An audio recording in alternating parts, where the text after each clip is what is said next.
প্রিয় সহকর্মী ভাই বোনেরা, আসসালামু আলাইকুম। আমি আপনাদের মতো সাংবাদিক এবং আমি একজন অভিভাবক। সবসময় আমার অবস্থানটা থাকে ক্যামেরার ওই পাশে।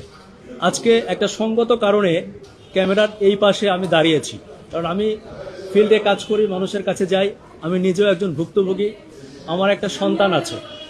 আমার সন্তান ক্লাস 4-এ পড়ে। এবছর তার পুরো ভর্তি করতে 45,000 টাকা দিতে হয়েছে। গত বছর দিতে হয়েছিল 42,000 টাকা। তো আমি একবার চিন্তা করে দেখলাম যে যাদের বাসায় 3টা বাচ্চা আছে সেই ফ্যামিলিগুলোর কি অবস্থা। আপনারা জানেন যে বাংলাদেশে অধিকাংশ মানুষ মধ্যবিত্ত, নিম্ন মধ্যবিত্ত এবং নিম্নবিত্ত। আমাদের সম্পদ নেই, আমাদের বাড়ি গাড়ি নেই। আমরা যারা নিম্ন মধ্যবিত্ত আমরা মনে করি আমাদের সন্তানটাই হচ্ছে আমাদের সম্পদ।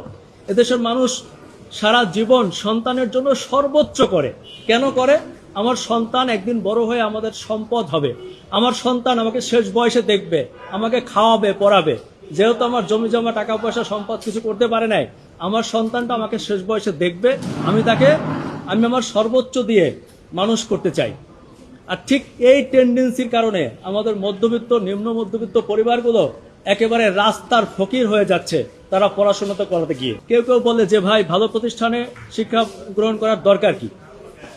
এটা আমাদের একটা মানসিক শান্তি বা মানসিক তৃপ্তি যে আমরা চাই আমাদের সন্তানটা ভালো জায়গায় পড়ুক।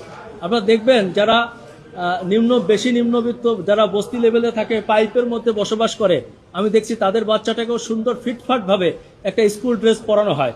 মধ্যবিত্ত বাবাদেরকে আমরা দেখেছি যারা ভ্যান চালায়, রিক্সা চালায়, গাড়িতে সুপারভাইজার, হেল্পারি করে, বিভিন্ন শ্রেণী পেশায় যারা আছে, দেখবেন তাদের শার্টের অবস্থা কি, ছিঁড়ে গেছে, প্যান্ট ছিঁড়ে গেছে, কিন্তু তার বাচ্চাটাকে একটা ভালো পোশাক দিচ্ছে।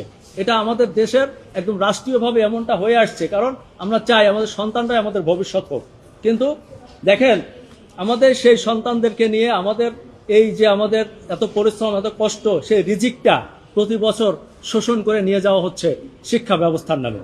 আমি আরেকটা ব্যাপার আপনাদেরকে মাঝখানে বলে রাখি, আজকে যে কথাগুলো বলছি এগুলো সব প্রতিষ্ঠানের না।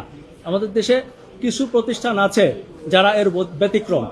সবাই যেভাবে টাকা নিচ্ছে তা না, কিন্তু অধিকাংশ প্রতিষ্ঠান নিচ্ছে, এবং এ কারণে দরিদ্র আরো দরিদ্র হচ্ছে, নিম্নবিত্ত একেবারে রাস্তার ফকির হয়ে যাচ্ছে এই বাচ্চাদের পড়াশোনা করাতে গিয়ে। আমাদের কথা হচ্ছে, আমরা একটা বাচ্চা স্কুলে ভর্তি করালাম, সে ফাইনাল পরীক্ষায় উত্তীর্ণ হওয়ার পর প্রতি বছর কেন তাকে ভর্তি হতে হবে? এটা কেমন সিস্টেম? শিক্ষাটাকে একটা পণ্য বানানো হয়েছে এবং অভিভাবকদেরকে বানানো হয়েছে ক্রেতা।